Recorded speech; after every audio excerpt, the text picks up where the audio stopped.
Yeah. So George, you are the CEO of Forrester. I'm CEO of Forrester Research. And you speech this morning about three major trends. Would you please talk a bit about that? Which were they? Yeah. So there are three trends happening in social. One is that we believe there'll be another platform for social, which we call app internet. So the web will die off, the web becomes less important, and app internet is the new platform. And the second is that we're moving into a post-social world where there is limited time and limited people.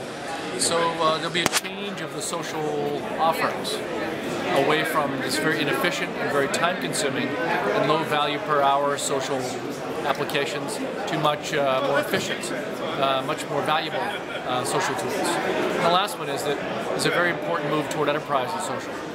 And that's a very big opportunity in the future to build social tools for the enterprise. Right.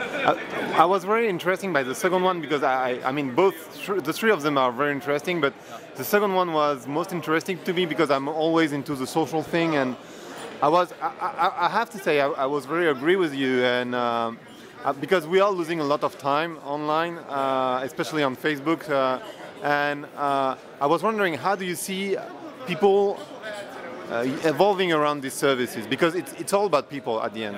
Yeah. Well, if you look at the hours being spent online, we're now nearing a point where no more hours can be contributed to social. Because in the United States, people are spending more time doing social than they are praying, than they are volunteering, and almost as much time as they spend shopping. So the hours, there can be no more hours for social. We're kind of limited at this point. And then look at the users. 86% of users in the United States who are online are already social. In Europe, it's about 80%. So if you look at urban Russia or urban India, it's 95% are already social. So we're limited now for hours and people. So we think we're going to a post-social world. We're going to see new players emerging. It's a little bit like the web was in the year 2000. Right. You had eToys and all those companies. You had Pets.com. They all went away after the year 2000.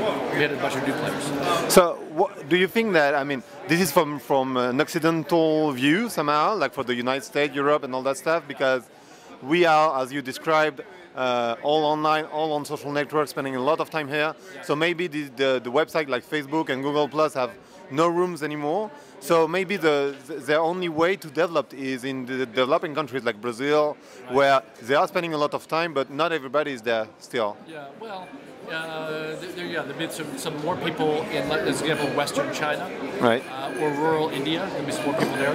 But the other point is that some of the current dominators, like Facebook, could be replaced by companies who do social using app internet, that new platform, and also have a post-social strategy of higher time efficiency, quicker, more easy efficient to use, more facile. And do you think that Facebook is in a good position to take this movement, because they have to at the end? Well, remember, whenever there's an architectural change underpinning technology, you see a change of the players. So right. Facebook's not guaranteed. If the web becomes diminished in importance, then Facebook's power will diminish, unless they can make the transition to the new era. As you know, in technology, many companies never make the transition to the next era. But maybe that's why they want to go on the mobile phone also. Yeah, that's possible. That's why they have an iPad app. They're going to an Android. And so they will try to make it over to the next stage. But I think there'll be an app internet-based social platform that challenges Facebook in the next 5 years. Cool. That's very interesting, because Facebook is so huge right now. People, and especially brands, they can't imagine they are still in a war for a number of fans, as you know. And what I'm trying to explain is that if you are doing like advertising on these on these services, Facebook for example, you win nothing, no experience, nothing. And if Facebook's closing or diminish, then you win nothing, because at the end you learn nothing. Well, we believe that Facebook fans are worth exactly zero. Exactly. So there's no value there. And Facebook is a difficult medium because it's a very personal medium. And it's a medium that I don't believe is conducive to advertising. It's like we have a dinner party with all my friends, and somebody comes in off the street, a stranger, sits at the dinner party and spends the whole night talking about advertising.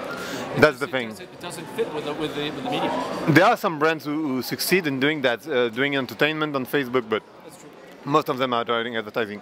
And do you think Facebook is like a tool right now? It's still a place. I would say still a place. The question is whether it can actually become a tool. And that, again, that's the question on advertising and the question of whether it can become less personal and still have its value for people. That's very interesting. Yeah. Thanks very much. I appreciate it.